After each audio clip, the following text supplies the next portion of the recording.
He called himself Captain Williams, a handsome, lonely soldier stationed overseas.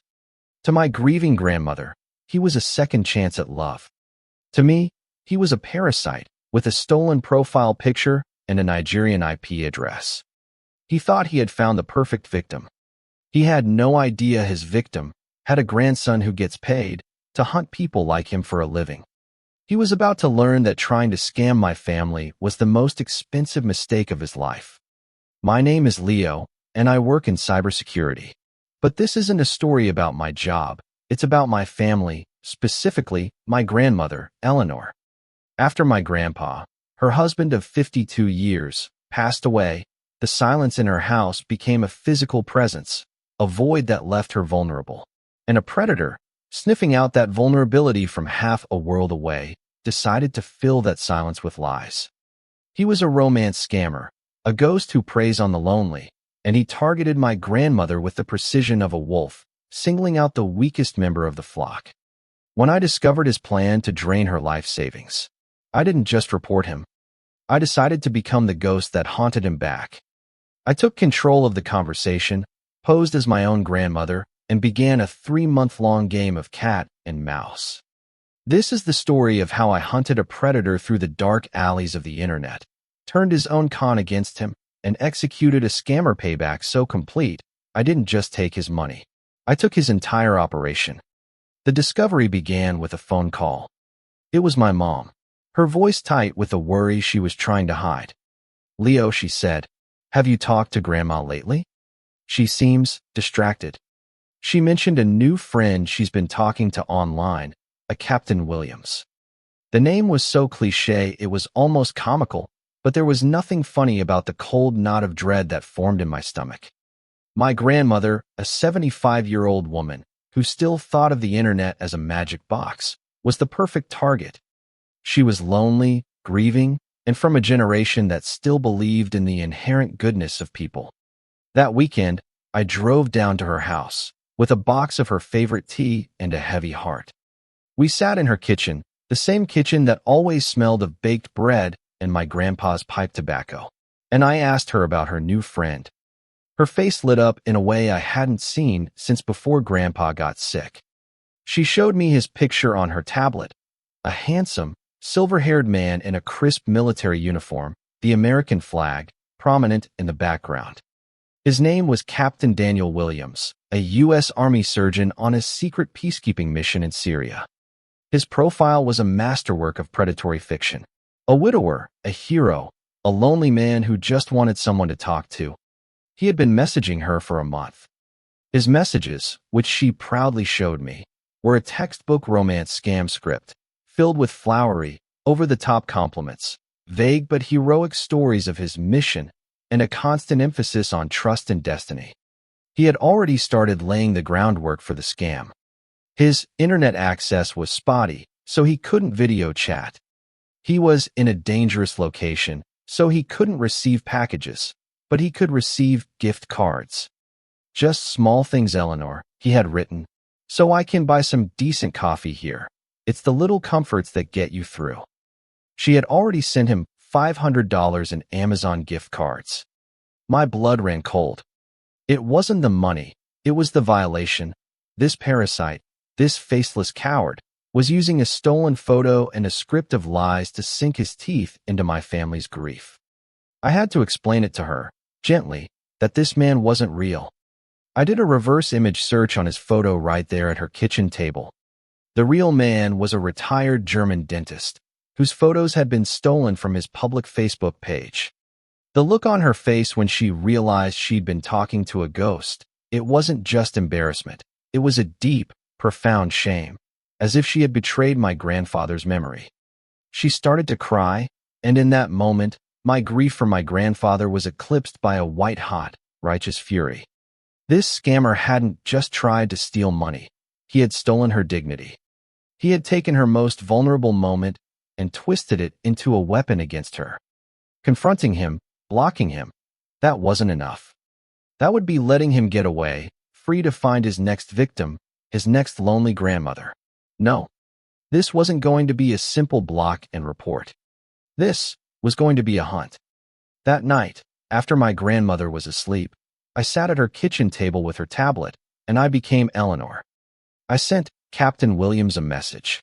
Daniel, I typed, my fingers trembling with a mixture of rage and adrenaline. I am so sorry I haven't written back today. I was just feeling so overwhelmed with emotion, thinking about you and us.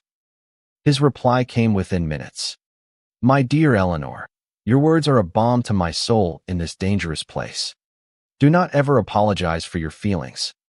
The condescending, scripted nature of it made my skin crawl. And so the game began. For the next 3 months, I lived a double life. By day, I was Leo, a cybersecurity analyst. By night, I was Eleanor, a lonely widow, falling head over heels for a phantom soldier. It was a nauseating but necessary performance. I played his game perfectly. I sent him the gift cards he asked for, small amounts, just enough to keep him on the hook, all purchased with anonymous prepaid cards. In return, I demanded more of his story. I made him invent a childhood, a dead wife, a daughter he missed dearly. I was forcing him to build a more complex web of lies, to invest his own time and creative energy into the con. I needed him to see me, Eleanor, as his masterpiece, the biggest score of his pathetic career. All the while, every interaction was a trap. Every email he sent, I analyzed the headers, tracing the path they took through the internet's relays. Every message, every new photo he sent, all stolen from the same poor German dentist's profile. I scoured the metadata, looking for digital breadcrumbs. He was good. He used VPNs, public Wi-Fi networks, and anonymous email services. But he wasn't perfect. He got comfortable. He thought he was dealing with a naive old woman. The first break came a month in. He sent me an email with a poem he had written for me. It was a schmaltzy, plagiarized mess, but in the email's raw data, I found a single, unmasked IP address, tucked away in a long string of code.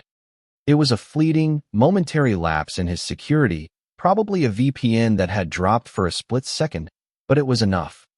The IP address geolocated to a specific internet cafe in Benin City, Nigeria. I had my first pin in the map. He wasn't a lone wolf. He was likely part of a larger, organized syndicate. The second break came from his own greed. He started talking about his retirement fund, a box of diamonds and cash he had saved from a grateful sheik. He had performed surgery on, another classic scammer trope. He needed to get it out of Syria, but couldn't due to military restrictions. He needed a trustworthy partner in the States to receive it. He needed my grandmother's address and, of course, a few $1,000s for customs fees and diplomatic courier services. This was the endgame he was building towards. But it was also his greatest weakness. While I was playing the part of Eleanor, I was hunting him as Leo. His mention of a diplomatic courier service was the key. These scammers often use fake shipping company websites to lend legitimacy to their claims. I baited him. I told him I was nervous about sending so much money and that I needed to verify the shipping company first. As expected, he sent me a link to a website, Diplomatic Post Express. It looked professional to a novice, but to me, it was a shoddy, poorly coded fake and a treasure trove of information. I ran a deep analysis of the site's code.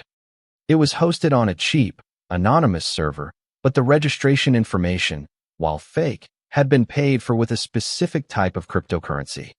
I started tracking the wallet associated with that payment. Simultaneously, I was using his known email addresses and the digital breadcrumbs from the internet cafe to build a profile. I found him on a few underground hacking forums, using a handle that matched a fragment of one of his email addresses.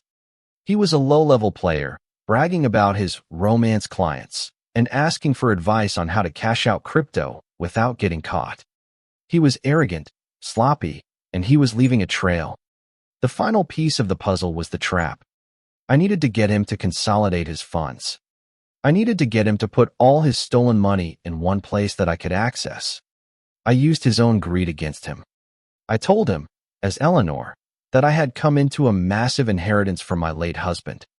I spun a tale about a trust fund, about a huge sum of money, $500,000 that I wanted to invest with him to build our future together.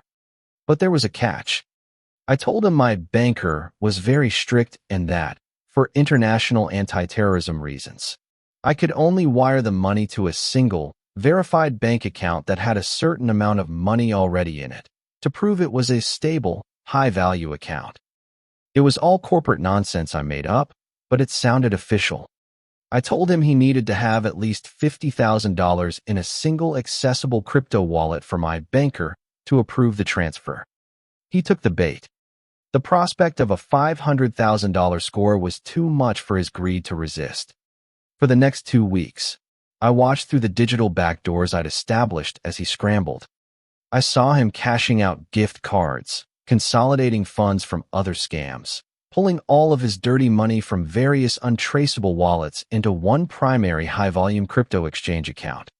He was building his funeral pyre, and he thought he was building a throne. The day of the execution arrived. He sent me a message, triumphant. "My dearest Eleanor, the account is ready. I have secured the $50,000.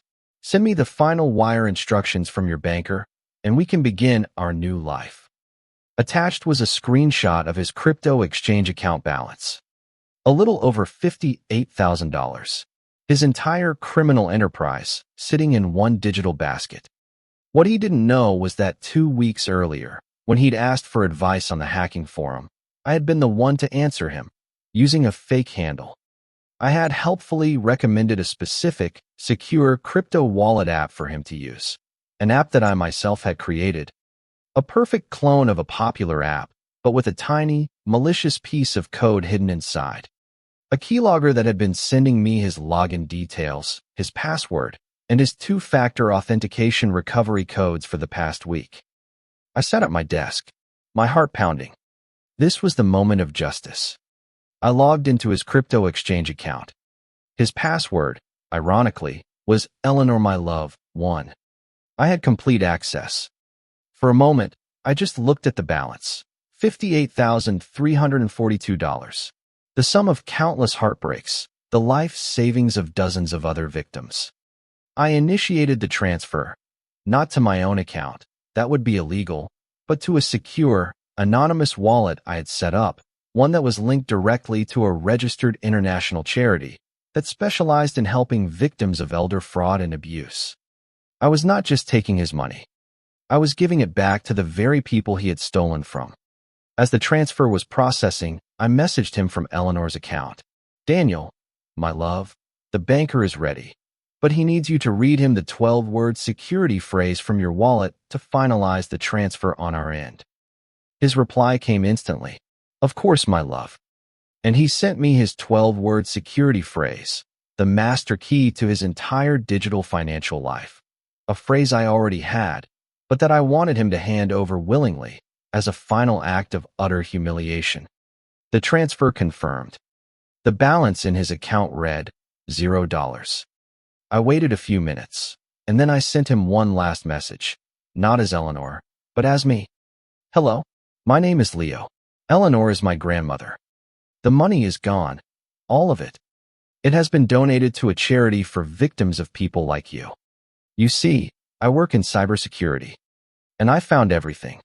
Your location in Benin City, your real name, which I got from the forum's registration logs, everything.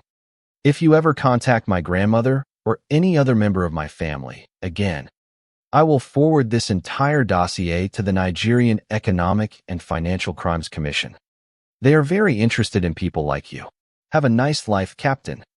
The response was a frantic, panicked series of messages. First confusion, then denial, then threats, then finally, a string of pathetic, misspelled curses.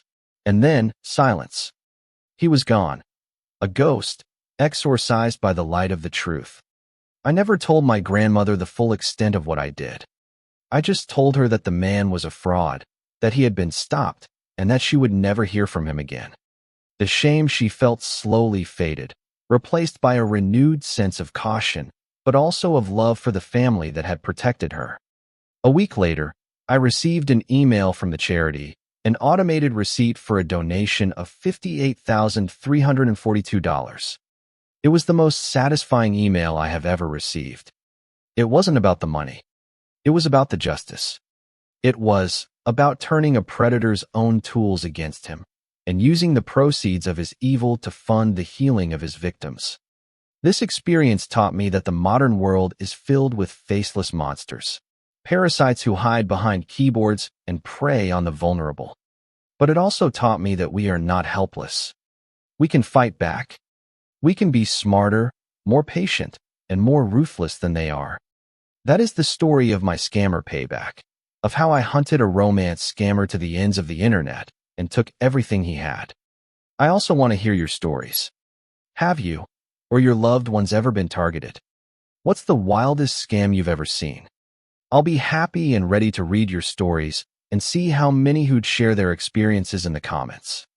Let's arm each other with knowledge and turn the tables on these predators, one scammer at a time.